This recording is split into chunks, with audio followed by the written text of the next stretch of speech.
बिस्मिल्लाहिर्रहमानिर्रहीम। अस्सलामुअलैकुम। अपने यूट्यूब चैनल MIB स्पोर्ट्स पर मैं हूं मिर्ज़ा इकबाल बेग। इमाद वसीम के बाद आज मोहम्मद आमिर ने भी इंटरनेशनल क्रिकेट से अपनी रिटायरमेंट का फैसला वापस ले लिया। गुज़िश्ता बरस मोहम्मद आमिर ने ये कहा था कि अब वो पाकिस्तान के लिए अवेलेबल नहीं होंगे, बल्कि उससे पहले उनका ये मौक़िफ़ था कि जब तक ये टीम मैनेजमेंट रहेगी उस टीम मैनेजमेंट के साथ वो काम नहीं करेंगे। लेकिन अब उन्होंने आज एक ट्वीट किया है और उसमें उन्होंने अपनी रिटायरमेंट के फैसले को वापस लिया है। तो इसका मतलब ये हुआ कि इमाद वसीम के बाद अब मोहम्मद आमिर भी पाकिस्तान के लिए अवेलेबल है।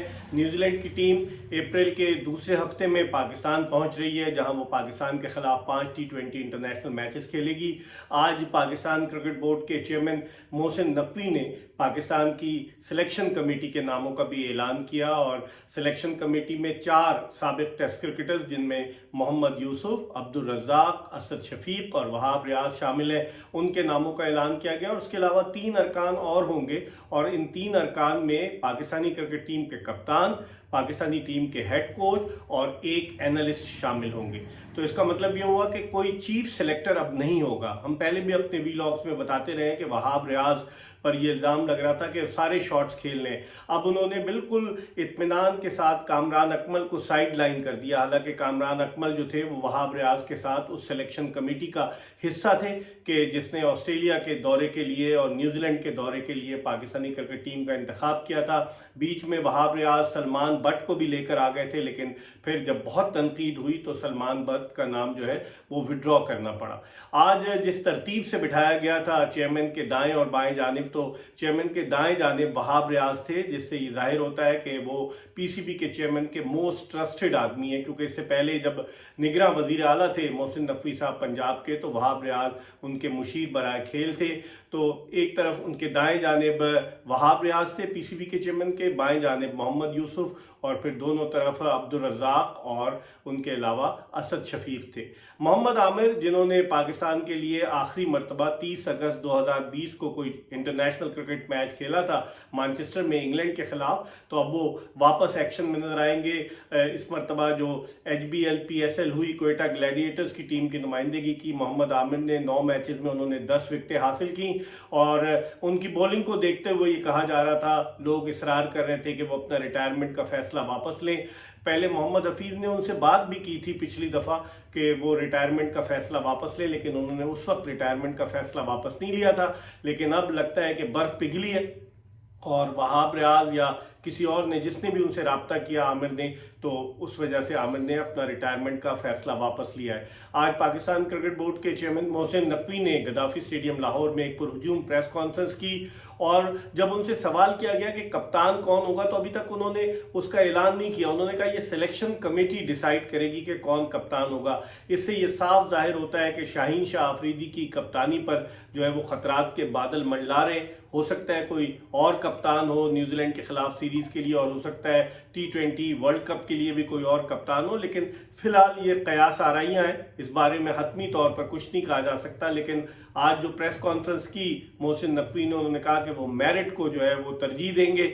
और अगर आप इस सिलेक्शन कमेटी में देखें तो सबसे ज़्यादा 90 टेस्ट मैचेस मोहम्मद यूसुफ ने खेले, फिर 77 टेस्ट मैचेस असद शफीक ने खेले, 46 टेस्ट मैचेस जो है वो अब्दुल रज़ाक ने खेले, जबकि वहाब रियाज ने कम मैचेस खेले। और बल्कि वहाब रियाज तो जब आखिरी अपना मैच 20 दिसंबर 2020 को आखिरी इंटरनेशनल मैच खेले थे पाकिस्तान टीम की जानिब से, तो सारे के सारे प्लेयर्स उनके साथ खेले। बाबर आजम, मोहम्मद रिजवान, हैदर अली, इमाद वसीम, उसके अलावा शाहीन शाह अफरीदी, बेशुमार हारिस रऊफ, सारे के सारे क्रिकेटर जिनको मुंतखब करने जा रहे हैं, ये सब वहाब रियाज के साथ उस आखिरी T20 में खेले थे।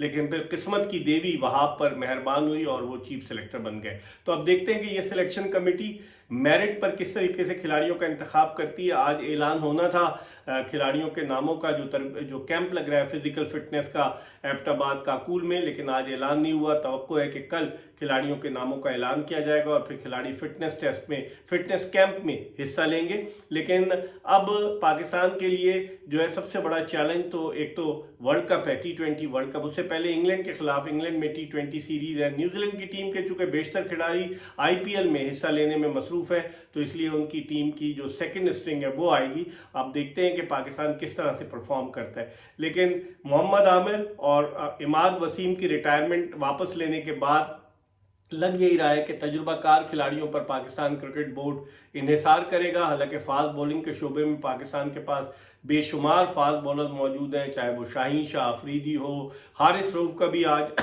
सेंट्रल कॉन्ट्रैक्ट दोबारा से बहाल कर दिया पीसीबी के चेयरमैन ने, तो चाहे वो हारिस रऊफ हो, जमान खान हो, मोहम्मद आमिर हो, अब्बास आफरीदी हो, बहुत सारे फास्ट बॉलर्स ऐसे हैं, मोहम्मद अली हो, जिन्होंने परफॉर्म भी किया है और वो इस रेस में भी शामिल हैं। फिर बैटिंग के शोबे में भी पाकिस्तान के पास यंगस्टर्स हैं। लेकिन अब आइंदा आने वाले वक्त में पाकिस्तान क्रिकेट टीम का इंतखाब किस तरह से अमल में आता है, क्योंकि ये पहला मौका है कि जब कोई चीफ सेलेक्टर नहीं है। पाकिस्तान क्रिकेट की तारीख में ऐसा कभी नहीं हुआ कि सिलेक्शन कमेटी तो हो लेकिन उसका कोई हेड ना हो, कोई सरबराह ना हो। तो अब देखते हैं कि ये सिलेक्शन कमेटी कप्तान के साथ मिलकर और फिर हेड कोच के साथ मिलकर किस तरह से परफॉर्मेंस देती है। बाद लोग तो ये भी कह रहे हैं कि ग्राहम फोर्ड और उनका नाम भी ज़ेर गर्दिश है गैर मुल्की कोचेस के हवाले से, क्योंकि मोहसिन नकवी साहब कह चुके हैं कि गैर मुल्की कोचेस पर ज़्यादा इन्हिसार होगा। और अब देखते हैं। और दिलचस्प बात ये कि यही सिलेक्शन कमेटी जो है वो जूनियर टीम का भी इंतखाब करेगी। मोहम्मद यूसुफ जो थे वो जूनियर टीम के हेड कोच थे पाकिस्तान की अंडर-19 टीम के, तो यही सिलेक्शन कमेटी इंतखाब करेगी। तो इसका मतलब ये हुआ कि कामरान अकमल, तौसीफ अहमद, राव इफ्तिखार अंजुम, वजाहतुल्ला वास्ती, ये सब जो सिलेक्शन कमेटी में थे और इनके अब जो है सनाउल्लाह बलोच, तो अब इनकी सिलेक्शन कमेटी में महमूद हामिद, तो ये सारे अब नहीं रहेंगे और अब यही सिलेक्शन कमेटी जो है वो काम करेगी। आपको अपडेट करते रहेंगे, देखते रहिए MIB स्पोर्ट्स।